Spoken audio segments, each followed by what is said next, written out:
The crisis within Nigeria's main opposition party, the People's Democratic Party, has deepened once again. Minister of the Federal Capital Territory, Nyesom Wike, is warning that unless the PDP resolves its internal wranglings, the party may not survive the 2027 elections. Speaking in Port Harcourt, Wike accused the party's leadership of being unfocused and unwilling to make corrections, saying the PDP risk collapse if urgent steps are not taken. His comments come amidst growing tensions with Oyo State Governor Seyi Makinde, who accuses Wike of weakening the PDP in support of President Bola Ahmed Tinubu's second-term ambition.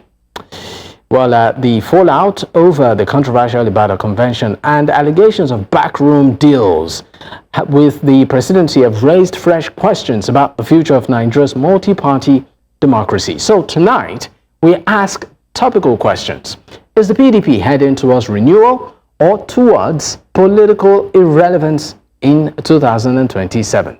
Take a listen to what the FCT minister said. Look at it. Something that would have been easily solved. Listen to the voice of elders. Don't go ahead. Let's form caretaker committee.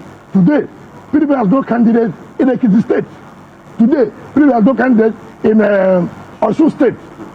Now, when you say one-party state, who is making us have a one-party state?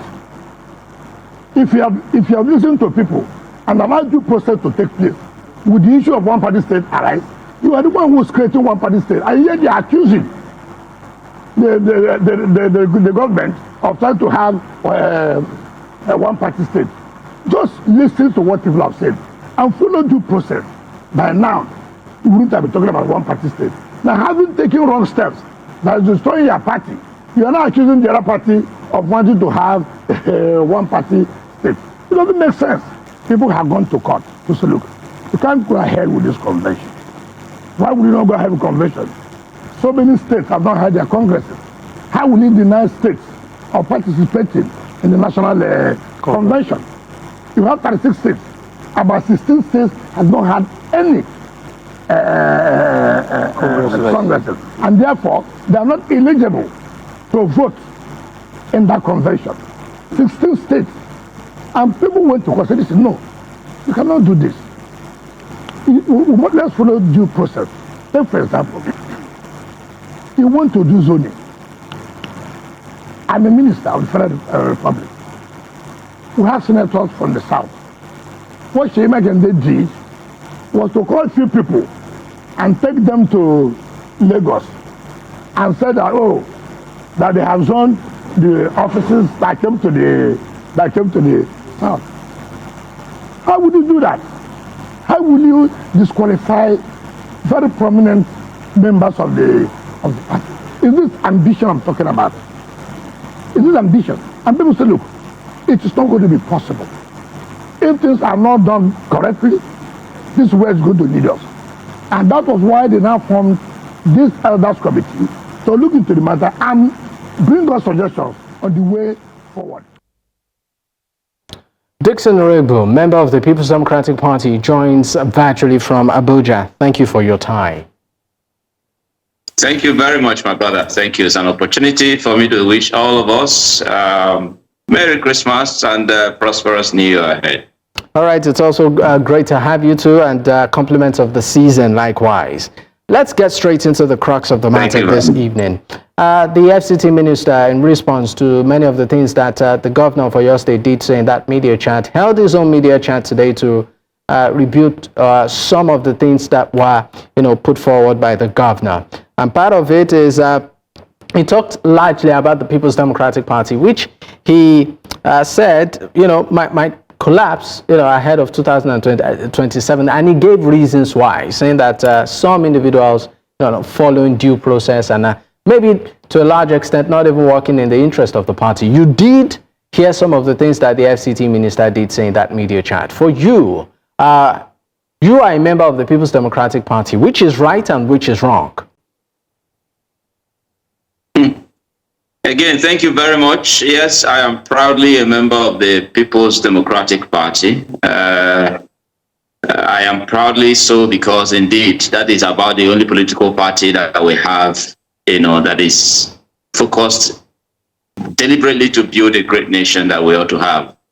The likes of Nyesom Wike, the FCT Minister, recently were shown the way out. If you recall, at our Ibadan convention, 11 of them were expelled from the party. But they keep insisting. That they are members of the party, and many of them even stand on the fact that INEC, in its recent, release, did not recognize the Turaki-led leadership. No, it's not true that INEC did not recognize the Turaki leadership. If he did it, why did it invite the leadership for that meeting? It's just that somehow those people who seem to be the ones holding sway in government now had their way to be present at that meeting. The real people invited to that meeting were the leadership of the People's Democratic Party, as led by Kabiru Taminu Turaki, SAN. He is the chairman of the People's Democratic Party, and that was why INEC invited them there. And of course, because privileged access was given to those who are in power now, they were able to engage on those issues that were discussed there. They called the attention of INEC that they were in court and all of that. But the processes that led to the emergence of Kabiru Taminu Turaki, SAN, as our national chairman is according to the constitution of our party. It was at NEC where INEC was present, the NEC 101. INEC was present when the date and the venue for that convention was announced. After all the processes internally was explored, INEC was duly communicated, notifying them of the convention, which eventually held. That INEC didn't come does not invalidate the convention, because the Supreme Court has already ruled that leadership issues in the political party is an internal issue. And internally, through the constitution of the party, we got to where we got to that led us to the new leadership. So all of this back and forth just exposes the level of rot in our system, where the judicial arm is allowing politicians to, pull them into their shenanigans. And the earlier we called it to a halt, the better for all of us. The Nyesom Wike and his group have only shown the level of rascality you can get to when you are drunk in power. Because if not, what is he looking for? You want to support your boss, the current president of Nigeria. Nobody is begrudging you. Nobody is stopping you from doing that.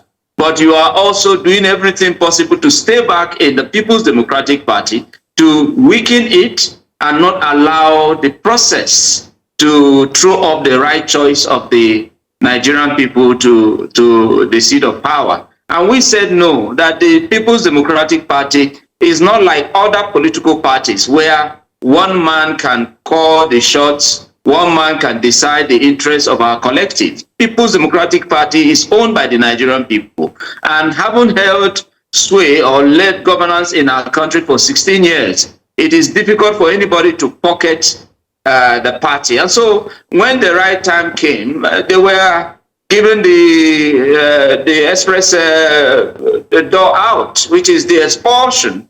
Of course, all processes were taken. First, they were notified about their activities and all of that. That was contrary to the constitution of the party and all of that. But like I said, the rot in our system allows the likes of Nyesom Wike to have their overbearing presence over the issues of the collective. And that cannot stand. No matter what they try to do, the attempt to weaken the PDP and all of that failed, because if they had succeeded in stopping that Ibadan convention, then by now we wouldn't have been discussing the PDP, because their intention was to ensure that that convention didn't hold. So they went through all the illegal, legal route that they could influence, and got whatever they got as judgment and all of that to stop the convention, which the Supreme Court had already ruled on the matter. All right, we will definitely come back to that. You used an interesting phrase. You said they went through all the illegal, legal route. I mean, I would like you to break that, a little more. But let's go on our first break. When we return, we'll explore this conversation also from what this portends for the future of the People's Democratic Party, because it appears it's heavily factionalized and Nigerians are asking, what next? Stay with us, we'll be right back. I still have Dixon Oregbo. He's a member of the People's Democratic Party and he joins virtually this program from Abuja as guest this evening. Thank you for staying with me. Of course, before we went to that break, I used the word factionalized and I saw you vehemently disagreeing that the PDP isn't factionalized. You talked about the Wike faction being expelled, but they also did likewise to the Seyi Makinde Chief Body Judge faction, saying they too have been booted out of the party. And the Wike faction is saying that, look, due process was not followed, particularly with the convention. I mean, there are issues here, even though some members are saying that, look, these are internal party issues that even the courts cannot outrightly decide its fate. You're a member of the People's Democratic Party and you're passionate about your party. Nigerians are watching. What is the fate of your party ahead of 2027? Something that the party is gone. If the party was gone, we won't be discussing it here. The People's Democratic Party is a legacy political party that will be very difficult to extinguish, in this fourth republic. And of course, comparing it with the activities and the failures of the current political party in power, you would agree with me that the Nigerian people are obviously having that nostalgic feeling, about the days that PDP was in power. These ills that we have today were not so bad. We were working on the negatives, but there were more positives about our country while PDP had sway. The projection that there is a possibility that PDP may not have its major presence felt and possibly redeem this country in 2027 by winning landslide in 2027 by its grace by the time we present the right candidate. Those projections, we can only say to our detractors, wait and see. Just like they couldn't, believe it, that the convention was going to hold, and that convention held. If you were present at the Ibadan convention, you will agree that indeed PDP gathered, the family came together and took a position to redeem itself, correct the mistakes where necessary, and then reposition itself but don't you also, to winning ways. And this is me asking a sincere question, Mr. Oregbo, Mazi Oregbo, sorry. Don't you also think that with all of this court judgments and counter judgments that we are seeing, and some members of the party supposedly raising concerns as regards not following due process, particularly with the convention, and then with INEC's position lately, don't you think that even if the party should head into 2027 polls, all of this activity might be null and void, given some of these shortcomings? No, it is not possible because Nigeria is not a banana republic. This is a country governed by rules. So are you saying due process was followed also?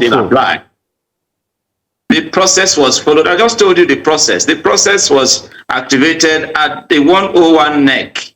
The media was there. INEC was there. When the PDP, that's the second highest organ of the party. After the convention, coming from up, after God is the convention. After the convention is NEC. And so it was at NEC that decision to activate the process for convention was activated. And all those processes were legally followed and all that, constitutionally followed. Now let me come to the aspect of the legal challenges that we have in court and all that. Yes, anybody can go to court, but you see, we're not unaware of the few compromised so-called judges, the likes of the people that we wrote, the PDP also, wrote petition against, like the Justice Omotosho and all of them that, are the usual suspects, in cases that has to do with these illegalities. Because if not,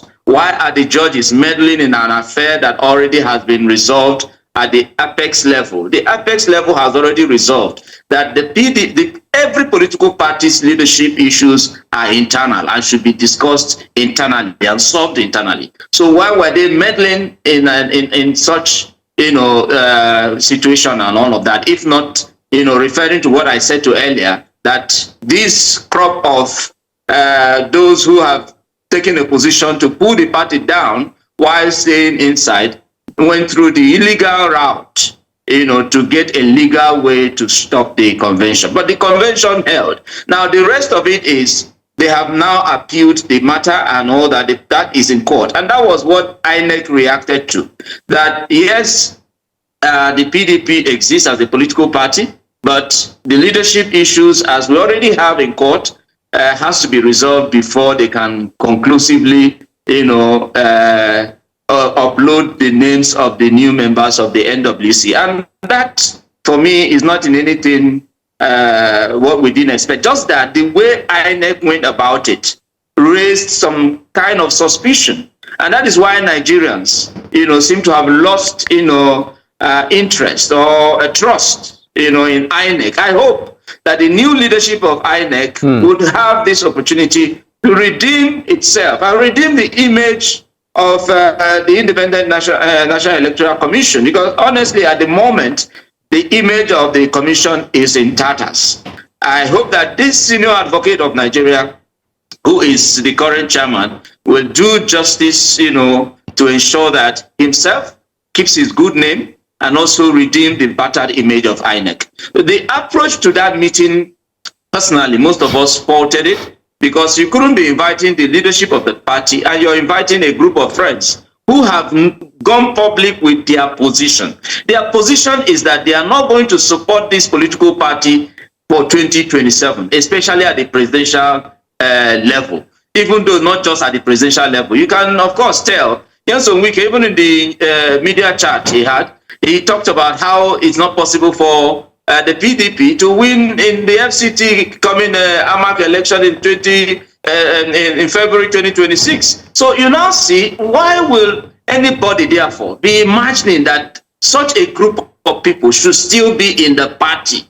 Why are we entertaining this group of people, except where we are promoting these illegalities that is about to, disrupt and possibly destroy democracy in our country if we all don't do our bit. We shouldn't allow these people succeed in destroying democracy in our country. I mean, you said a lot, but I would like to take your mind back to, months ago. You and I, on this same program, had a conversation when the FCT minister was just appointed minister of the current administration. And then it appeared the PDP was so proud of that appointment. Can you hear me? I can hear from the television. Okay, so it appeared then that the PDP was so proud of that appointment. They said that the PDP, if I get your words correctly, then you said the PDP is full of bright minds and Mr. President just had to pick one of them to be in his cabinet to run their affairs, and that's why there are results. So my question to you is, why did it take so long for the People's Democratic Party to, quote and unquote, according to some of you, see the light, such that, because for Nigerians, they feel that this move should have been done way back. If you wanted to expel some members that you feel are not in the interest of the party, it should have been done, months ago. Why did it take so long? What changed? While I am not the spokesperson of the party, I will tell you from the ordinary member perspective. You see, I understand, and one of the reasons why I love the People's Democratic Party is that it goes through the processes, democratic processes, as enshrined in its constitution. We couldn't just throw our members away. At the time in 2022, when the party had the primaries that brought about the candidate in 2023, some things were not properly done that got the party to where it got to, where members, including myself, were not happy, because it was wrong, for anybody to have imagined, and this is our position till tomorrow, that after the 8 years of President Muhammadu Buhari, that another Northerner would take over. It was very wrong. Our party did not listen to the yearnings of the Nigerian people. And that is why the party failed woefully the way it did in 2023. And then the crisis that now brought the likes of Nyesom Wike to the national scene and all of that to become the disruptor-in-chief that they have become today. But when the party now, along the line, after finding its feedback, decided that, okay, at that same NEC meeting, decided that the party has zoned its ticket to southern Nigeria. One expected Nyesom Wike, as an ordinary member, before now, anytime I appeared on media platforms like this, I made excuses for Nyesom Wike, where he, kept saying that he's going to support the president. And I said, well, the party hasn't taken a position yet, that we will take a position and they will now listen to him, engage further in that direction. And when the party went south, one expected Nyesom Wike to sheath his sword and now engage. Either keep quiet and support whoever he wants to support, or, realign and readjust and possibly realize that the PDP is about the best political party positioned for the good of the country. But when all of that was done and he had taken a position, as the revelations we're getting now, both from the governor of Oyo State, who reviewed their conversation with in the meeting they had with the president and all of that, which Nyesom Wike clandestinely today in his media chat, denied and all of that. But he also inferred that indeed there was a commitment that he had given, and which is what he's still doing, to ensure that the party is distracted from presenting a candidate for 2027. A formidable candidate at that will ensure that this crop of leaders that we have today I'm afraid at this point we really need to go. Thank you so much for your time on the program. It's been a pleasure having this conversation. Mazi Dixon Uregbo is a member of the People's Democratic Party. He joins virtually from Abuja.